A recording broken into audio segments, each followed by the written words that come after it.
Assalamualaikum warahmatullahi wabarakatuh. Perkenalkan, nama saya Salwa Fatarani dari kelas 10-2. Di sini saya akan menjelaskan tentang perubahan iklim. Topik pembahasan saya hari ini yaitu ada pengertian perubahan iklim, peristiwa El Nino dan La Nina, dampak perubahan iklim, dan upaya penanggulangan perubahan iklim. Di sini ada pengertian dari perubahan iklim. Perubahan iklim di Indonesia adalah perubahan jangka panjang pada pola cuaca dan iklim Indonesia, seperti suhu dan curah hujan, yang dipicu terutama oleh peningkatan konsentrasi gas rumah kaca akibat aktivitas manusia. Di Indonesia, ini terwujud dalam berbagai dampak seperti peningkatan frekuensi kejadian ekstrim, banjir, dan kekeringan. Perubahan pola musim, kenaikan muka air laut di wilayah pesisir, dan potensi krisis air bersih. Selanjutnya ada peristiwa El Nino dan La Nina. Salah satu dampak perubahan iklim adanya El Nino dan La Nina. Peristiwa El Nino dan La Nina merupakan salah satu gejala yang tidak dapat dihilangkan. Peristiwa tersebut hanya dapat dihindari. Peristiwa ini memberi dampak dan pengaruh terhadap aktivitas serta kehidupan manusia dan alam. Kedua peristiwa ini dapat mempengaruhi pola cuaca di seluruh dunia, seperti curah hujan, dan berpotensi menyebabkan bencana alam seperti banjir atau kebakaran hutan. Yang pertama ada El Nino, terjadi ketika suhu permukaan air laut di Samudra Pasifik bagian tengah dan timur lebih hangat dari normal biasanya.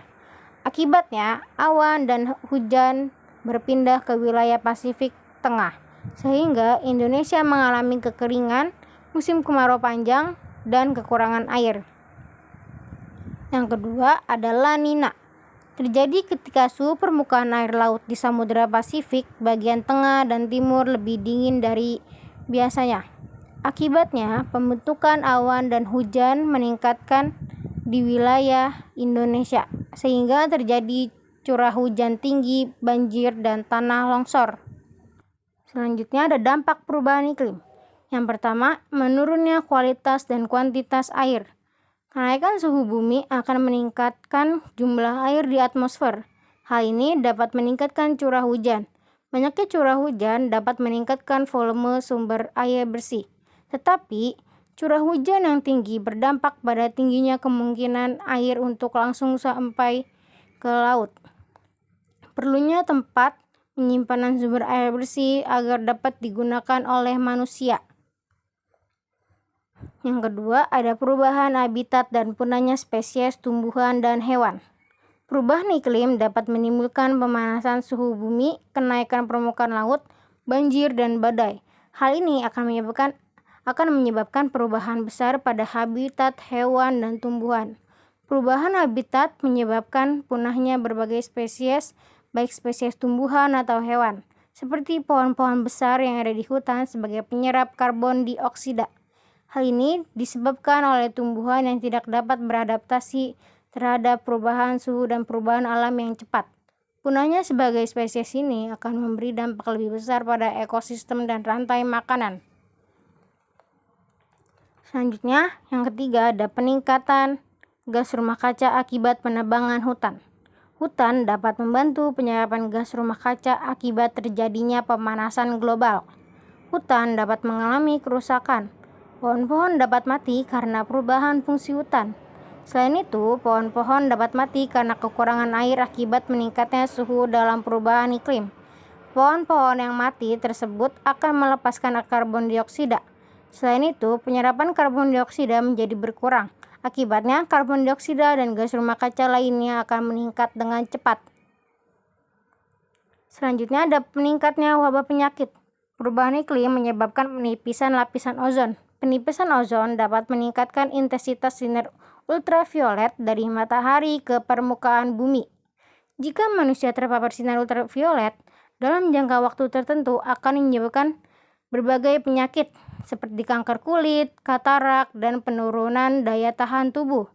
Inilah yang menyebabkan manusia rentan terhadap penyakit.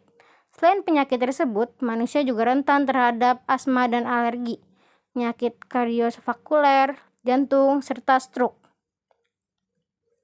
Selanjutnya, ada menurunnya produktivitas pertanian. Faktor yang menghambat produktivitas pertanian yaitu meningkatnya suhu dan berkurangnya ketersediaan air. Kondisi alam juga menyebabkan perubahan masa tanam dan panen, juga menyebabkan munculnya hama dan wabah penyakit bagi tanaman.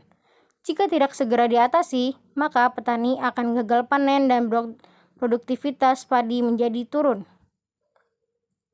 Selanjutnya, yang terakhir, tenggelamnya sebagian daerah pesisir.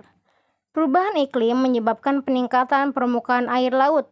Hal ini dikarenakan es kutub utara atau selatan mencair. Peningkatan permukaan laut ini menyebabkan bergesernya batas daratan di daerah pesisir. Akhirnya, akan menggelamkan sebagian daerah pesisir atau pemukiman penduduk di sekitar daerah pesisir. Selain itu, peningkatan permukaan air laut dapat menenggelamkan pulau-pulau kecil. Selanjutnya ada upaya penanggulangan perubahan iklim. Yang pertama, menghemat penggunaan energi listrik.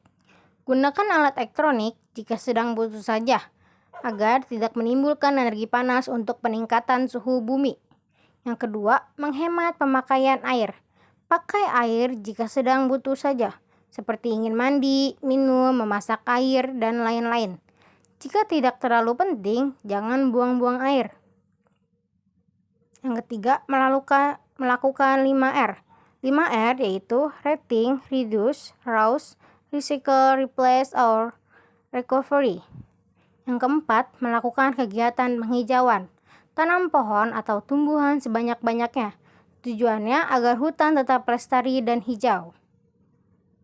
Sekian dari materi yang saya sampaikan. Wassalamualaikum warahmatullahi wabarakatuh.